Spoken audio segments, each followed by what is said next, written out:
nom du Père et du Fils et du Saint-Esprit, ainsi soit-il.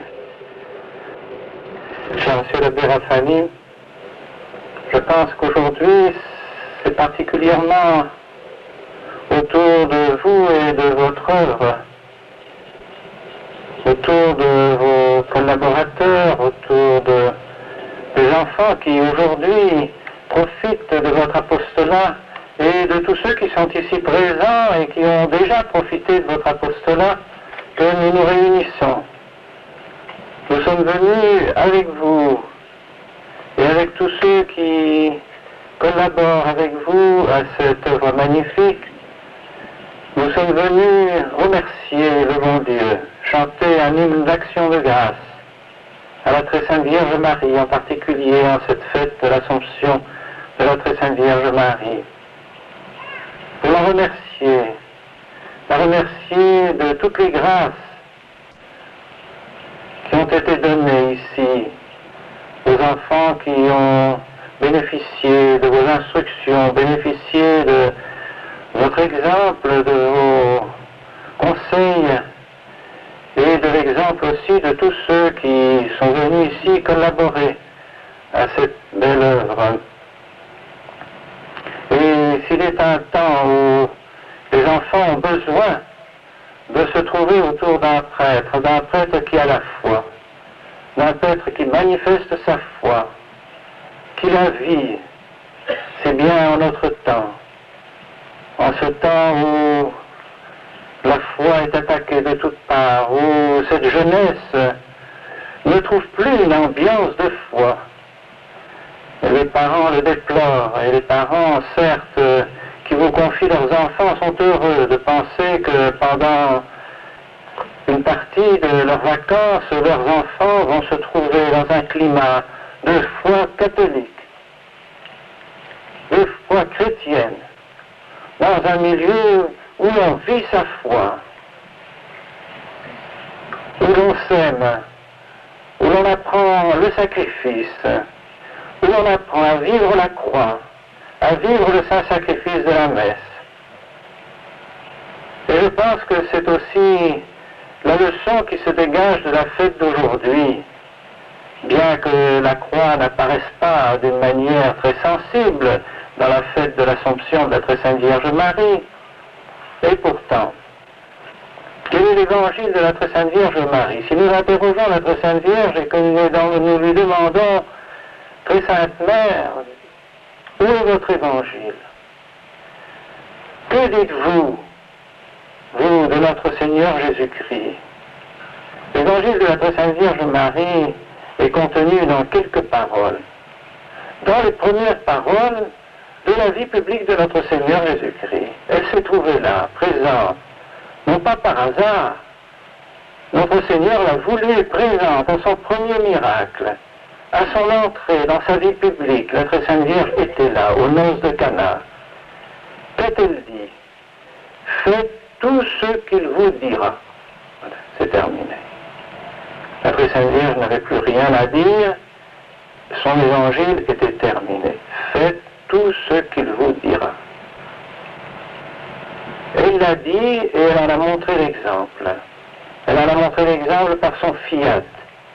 Elle a fait tout ce que le bon Dieu lui a demandé, tout ce que notre Seigneur lui a demandé. Et elle nous demande de faire tout ce que notre Seigneur nous demande. Et notre Seigneur lui-même répète en quelque sorte les paroles de la Très Sainte Vierge lorsqu'il prie à son Père et qu'il dit « Fiat voluntas tua ».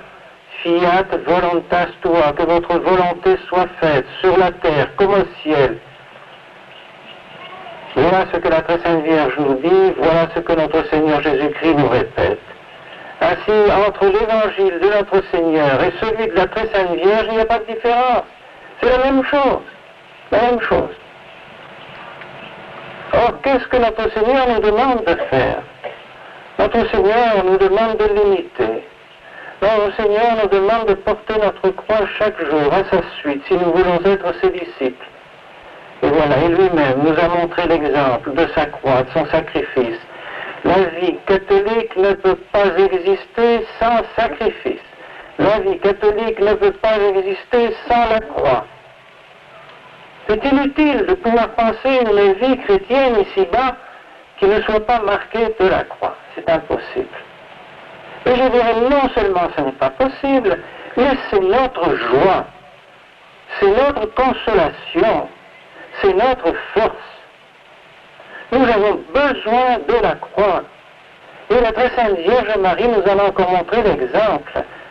Si elle est montée au ciel, c'est parce qu'elle a fait la volonté de notre Seigneur et qu'elle s'est trouvée au pied de la croix. Jusqu'au bout, elle l'a suivi. Jusqu'au bout. Les apôtres l'ont abandonné, notre Seigneur. La Vierge Marie ne l'a pas abandonné. Stabat mater iuxta crucem dolorosa. La très sainte Vierge demeurait debout, dans la douleur, certes, mais debout, auprès de la croix de Jésus. Elle a donc accompli elle aussi son sacrifice, son calvaire.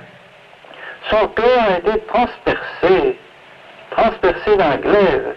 C'est le vieillard Siméon qui lui a promis, votre cœur sera transpercé d'un glaive. La très sainte Vierge Marie nous a montré l'exemple, et c'est pourquoi elle est maintenant au ciel. C'est pourquoi elle est ressuscitée, elle a sa couronne, elle a sa récompense. Alors n'imaginons pas que nous puissions passer notre vie ici-bas sans la croix, alors que la très sainte Vierge Marie, qui n'avait pas péché, elle est immaculée dans sa conception, elle n'a jamais péché, elle n'a jamais même fait un seul péché véniel pendant toute sa vie, la très sainte Vierge Marie, exempte de toute faute, et elle a pourtant souffert. Elle a eu son cœur transpercé, et elle a été unie au sacrifice de son divin Fils. Alors, si la très sainte Vierge Marie, qui n'a pas péché, a porté la croix avec Jésus, eh bien nous ne devons pas penser que nous pourrons passer notre vie chrétienne sans porter notre croix. Et c'est là précisément notre force. Et c'est la force que vous devez avoir, mes chers enfants. Un enfant qui ne fait pas de sacrifice n'est pas un enfant catholique. N'est pas catholique. Il faut savoir faire les sacrifices. Il faut porter sa croix. Parce que nous avons en nous des mouvements, des instincts, des habitudes qui ne sont pas conformes à la volonté de notre Seigneur, qui ne sont pas conformes à la volonté du bon Dieu. Nous avons le péché en nous, nous avons un ennemi en nous, qui nous tracasse toujours, qui voudrait toujours nous entraîner loin du bon Dieu, loin de notre Seigneur Jésus-Christ. Alors il faut combattre, il faut combattre. Et celui qui ne fait pas de sacrifice ne combat pas. Celui qui se laisse entraîner par le courant au fil de l'eau, eh bien, il tombera dans les précipices. Il faut combattre, il faut résister au courant qui nous entraîne vers le mal. Et c'est ça le sacrifice, c'est ça la croix. Alors un enfant qui ne fait pas de sacrifice, c'est un enfant qui n'est pas chrétien, qui ne sait pas ce que c'est que d'être chrétien. Et hélas, aujourd'hui, facilement, les enfants veulent faire ce qu'ils veulent. Je n'aime pas ça, ceci ne me plaît pas, je voudrais cela, je voudrais ceci, je voudrais encore ça.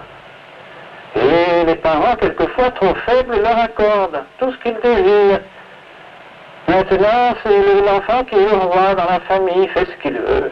On lui donne tout ce qu'il veut. Aujourd'hui, il va jouer, on lui donne ce jouet. Demain, il veut, que sais-je, un livre, il veut une radio, il veut quelque chose, on lui donne tout ce qu'il désire. Tout ce qu'il désire. Eh bien, c'est un grand tort. Un enfant, encore une fois, qui ne sait pas faire un sacrifice, n'est pas capable de mener une vie chrétienne. Et plus tard, qu'est-ce qu'il fera, cet enfant? Il faudra bien qu'il ait des difficultés, il faudra bien qu'il ait des épreuves. Quel est celui qui vit une vie sans épreuves, sans difficultés? Qu'est-ce qu'il fera? Il sera incapable de la supporter. Incapable, on n'a pas le courage. On n'a pas le courage de supporter une épreuve. Alors, mes chers enfants, je vous recommande de savoir ici porter votre croix. Et précisément, comme vous assistez à un sacrifice de la messe tous les matins, avec la très sainte Vierge Marie, car la très sainte Vierge Marie est présente à chaque saint sacrifice de la messe, elle continue d'être présente à la croix de notre Seigneur Jésus-Christ. Alors, c'est une grande leçon pour vous. Dites-vous, aujourd'hui, il faut que je sache faire des sacrifices. Peut-être la promenade ne me plaira pas. Peut-être je me trouverai avec un camarade qui ne sera pas très aimable pour moi. Peut-être j'aurai une charge un peu lourde à porter. Peut-être je n'aurai pas à manger ce que je désire. Peut-être ceci, peut-être cela. J'accepterai. je ferai un sacrifice. Je ne dirai rien. Je supporterai cela. Et s'il faut que j'aide un petit camarade qui est dans la difficulté, je le ferai volontiers. Voilà un enfant chrétien. Voilà un enfant catholique. Aujourd'hui, vous savez, nous avons besoin de héros. Pas des gens tièdes, pas des gens qui ne sont pas courageux. Il faut des héros pour vivre chrétiennement maintenant. Il faut de l'héroïsme. Alors si vous ne commencez pas dès votre jeune âge, vous n'y arriverez pas quand vous serez adulte. Ne croyez pas cela. Alors remerciez le bon Dieu d'être ici dans ce camp de vacances, profitez-en bien, profitez des leçons qui vous sont données et aimez à porter votre croix. C'est là la voie royale du chrétien. Et cette voie nous amène beaucoup de consolation. Parce que nous sommes avec notre Seigneur Jésus-Christ. Et notre Seigneur Jésus-Christ est la source de notre joie, est la source de notre force. Même dans les épreuves, nous éprouvons de la joie. Les martyrs sont allés au martyr, souriant, chantant des cantiques. Parce qu'ils souffraient avec notre Seigneur Jésus-Christ, ils allaient verser leur sang avec notre Seigneur Jésus-Christ. Voilà ce que nous devons apprendre. Aujourd'hui, la leçon que nous donne la très Sainte Vierge Marie. Faites tout ce qu'il vous dira, c'est-à-dire portez votre croix à ma suite tous les jours. C'est marqué dans l'Évangile, tous les jours, quotidier, ça veut dire tous les jours. C'est notre Seigneur lui-même qui nous le dit. Nous retenons cette leçon que nous donne la très Sainte Vierge Marie et nous aurons la récompense, nous irons la rejoindre là-haut au ciel. Et la vie est courte, la vie est courte. Quelques années à vivre, nous avons un choix à faire, nous attacher à notre Seigneur, porter quelques jours la croix à sa suite, et voilà la récompense que le bon Dieu nous donne. Et la récompense vaut bien plus que toutes les souffrances que nous aurons eues, c'est Saint Paul lui-même qui le dit. Il n'y a aucune comparaison entre la gloire et entre la joie et le bonheur que le bon Dieu va nous donner et les quelques épreuves que nous aurons eues ici-bas. Aucune comparaison. Le bon Dieu sera beaucoup plus généreux que nous le pensons. Alors ayons la foi. Cette foi doit être tout entière faite pour voir. La foi ne passe. La foi est faite pour que nous ayons un jour la vision. La foi ne demeurera pas. Nous aurons la vision. La foi est faite pour arriver à ce spectacle, à cette vie que nous aurons au ciel. Voilà ce qu'est notre foi. Demandons aujourd'hui, d'une manière toute particulière, à la très Sainte Vierge Marie, de nous donner ce courage, cette force, surtout en ces temps difficiles, en ces temps de confusion, en ces temps de lutte. Nous demandons à la très Sainte Vierge Marie de nous donner le courage qu'elle a eu, elle, de supporter toutes ces épreuves, toutes ces souffrances, avec notre Seigneur Jésus-Christ, pour atteindre sa gloire.